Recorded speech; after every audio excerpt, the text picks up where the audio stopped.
Hey, salut tout le monde. Je vous retrouve pour mon bilan livresque du mois de juin. Je vais vous montrer, vous résumer les lectures que j'ai lues le mois dernier. J'avais fait ça en mai, j'avais fait un premier rendez-vous. J'ai décidé de le pérenniser puisque ce format vous plaît visiblement et vous inspire dans vos choix de lecture. Si vous entendez quelques oiseaux gazouiller, c'est normal. Je suis à côté d'une fenêtre que j'ai laissée ouverte parce que, vous le savez, cette semaine, on a de fortes chaleurs, donc ne m'en voulez pas. Et c'est parti pour mes lectures de juin. Je démarre avec Circé de Madeleine Meyer que j'ai lu dans le cadre d'une lecture commune avec vous. Nous étions une centaine à le lire tous ensemble. J'avais créé un groupe à l'occasion et je dois dire que ce groupe m'a bien aidée parce que les 40-50 premières pages ont été compliquées. J'arrivais pas vraiment à m'accrocher à l'histoire et aux personnages. Il faut dire que l'autrice intègre beaucoup de personnages au début. Elle lance un peu, elle lance sa trame hein, tout simplement et elle décrit la famille de Circé. Pour l'histoire, je ne sais pas si vous le savez, mais cette autrice revient sur la mythologie grecque et réécrit l'histoire des déesses, des dieux, de la mythologie grecque tout simplement. Circé, ce n'est pas la personnalité la plus connue, donc c'est ce qui m'intéressait. Et j'avais aussi vu beaucoup d'avis ultra positifs au sujet de ce livre, donc j'avais très envie de le lire. Maintenant, c'est un petit pavé de plus de 500 pages. Et j'ai peiné à le terminer. Alors c'est vrai qu'après les 50 premières pages, ça s'installe vraiment. J'ai été attachée à Circé, j'étais attachée à son histoire. Mais l'écriture est dense, il y a beaucoup de rebondissements, beaucoup de choses. Je dois dire que j'ai vraiment... j'ai pensé plusieurs fois à l'abandonner parce que je me rendais compte que plus j'avançais, moins j'étais dans le roman malheureusement. Donc, ce n'est pas pour moi très positif pour Circé. Mais je sais que dans le groupe, vous étiez nombreux à avoir beaucoup aimé cette lecture et j'y reviendrai en profondeur sur le blog lors de ma chronique. J'ai ensuite clôturé la saga de Déraciné de Catherine Bardon avec le tome 4, Un invincible été. Ce tome 4 clôt la saga en beauté. J'étais un petit peu mitigée sur les tomes 2 et 3. Je vous l'avais déjà dit, celui-ci il est du même niveau que le premier, donc tant mieux, tant sur l'écriture que sur l'histoire, en elle-même sur le récit qui est proposé. Voilà. Je trouve que c'est parfait pour l'été, je ne vais pas vous en reparler, je ferai là aussi une chronique et la chronique des 3 tomes précédentes est disponible sur le blog si vous voulez aller jeter un œil. Mais c'est le moment parfait, les vacances, l'été, puisqu'on est en grande partie en République dominicaine, sous le soleil, et c'est sur plus de 60 ans d'histoire, donc c'est passionnant. Les 2 prochains titres, je les mets ensemble car il s'agit de la saga Blackwater. Finalement, je me rends compte que je lis beaucoup de sagas. J'ai l'impression de n'être intéressée que par les one-shots, mais là, on vous les présentant. En tout cas, en juin, j'étais centrée sur ça. Forcément, La Fortune, le tome 5 et Pluie, le tome 6. Là aussi, je ne vais pas m'étaler puisque j'ai fait une vidéo dédiée à Blackwater. Je vous la remets en barre d'infos si vous ne l'avez pas encore vue et si ça vous intéresse. Que vous dire que j'étais un petit peu mitigée sur cette fin de saga, mais probablement parce que j'étais en vacances et pas à 100% de mes capacités. J'étais vraiment détendue et peut-être pas autant concentrée que si j'avais lu ça à la maison. Néanmoins, ça clôture quand même 6 tomes d'une aventure incroyable et je vous recommande encore et toujours Blackwater. Ils font partie de mes lectures du mois de juin et de mes très belles lectures de juin. Lors de ces vacances, j'ai aussi lu Nagori de Ryokyo Sekiguchi, un essai sur l'art japonais, sur la saison qui vient de nous quitter. C'est un livre très court que je pense avoir lu d'une traite, ouais c'est ça, 133 pages, je pense que je l'ai lu en une soirée. C'est très intéressant, très pertinent, c'est quelque chose qui est différent de mes lectures habituelles, on n'est pas sur un roman comme je vous le disais, et je trouve la thématique pertinente et tout à fait adaptée à l'actualité en fait, hein. On est en plein réchauffement climatique, on parle de consommer local et de consommer de saison et l'autrice y revient, donc c'est très intéressant et elle a aussi cet œil, elle est japonaise, donc cet œil japonais entre guillemets sur notre consommation occidentale et sur notre mode de vie occidental puisqu'elle vit et elle écrit en français depuis pratiquement toujours, donc voilà, je recommande Nagori.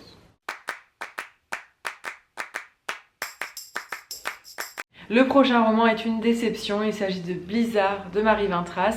Malheureusement, je n'ai pas obtenu le coup de cœur espéré avec ce livre, moi qui rêvais de le lire depuis sa sortie en septembre dernier.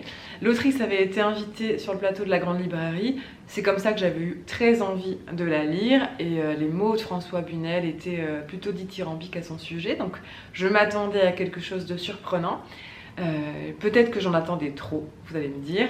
Je sais qu'autour de moi, mon entourage l'a lu et a bien aimé aussi, donc ça ne me laissait vraiment présager des bonnes choses pour ce roman. Et en fait, je suis passée complètement à côté. Je trouve que l'écrivaine, alors je ne vais pas revenir sur l'histoire, le résumé vous l'avez sur internet, mais je trouve que l'écrivaine essaie de proposer un livre américain, une histoire américaine, ça se passe aux États-Unis. J'avais l'impression de voir un mauvais film américain. Je ne suis pas très sensible au cinéma américain. Alors, le cinéma américain, c'est un sens hyper large. J'aime certains films américains, mais je ne suis pas très attirée par la littérature américaine parce que parfois, je trouve qu'ils en font trop. Et là, c'est ce que j'ai ressenti dans ce livre.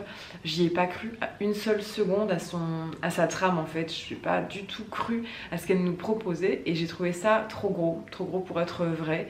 Donc voilà ce qui m'a déçue. Dites-moi en commentaire si vous avez lu Blizzard, ce que vous en avez pensé. Je serais curieuse. Alors, clairement, en termes d'écriture, je trouve que c'est très bien écrit. On est vraiment sur...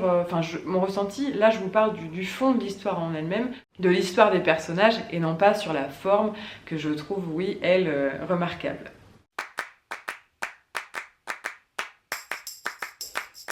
Juin a aussi été l'occasion pour moi de démarrer une nouvelle saga. Je clôturais Blackwater et je commençais Le Poids des secrets d'Aki Shimazaki. Une saga en 5 tomes qui sont extrêmement courts. Le premier épisode fait 113 pages et je pense que les suivants aussi.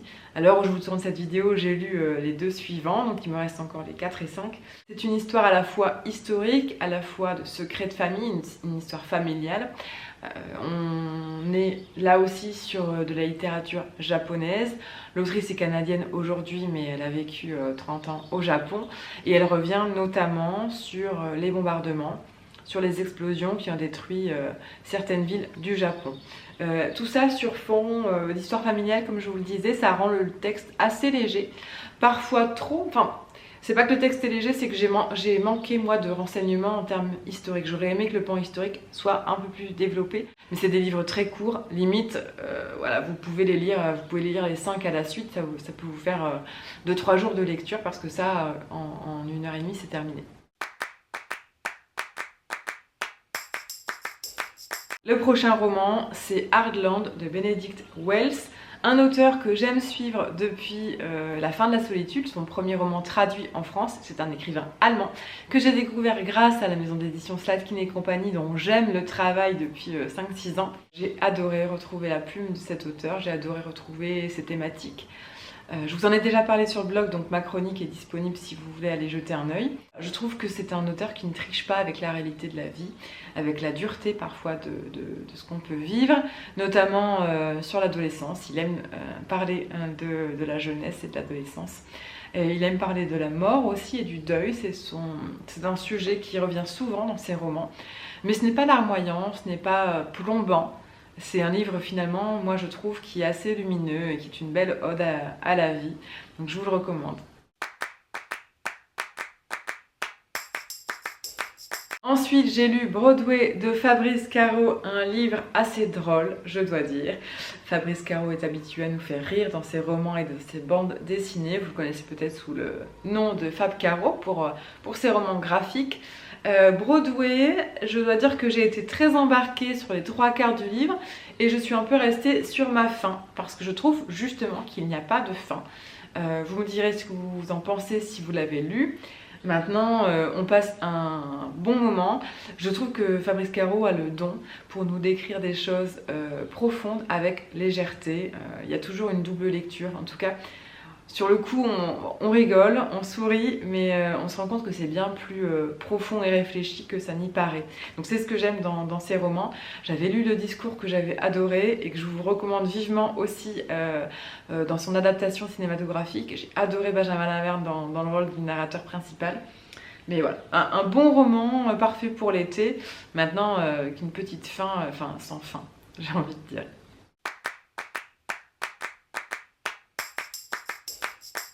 Et enfin, j'ai lu La carte postale d'Anne Berest, que je devais lire, enfin que je voulais lire depuis des mois. Il était dans ma bibliothèque depuis un moment. Je redoutais un peu le moment parce qu'il fait 500 pages et que je suis un peu attirée par les pavés. Ça se lit très très vite. C'est un peu addictif, on est pris par cette enquête, par la plume aussi de l'autrice qui est fluide et qui nous entraîne comme ça, qu'on n'a pas envie de lâcher.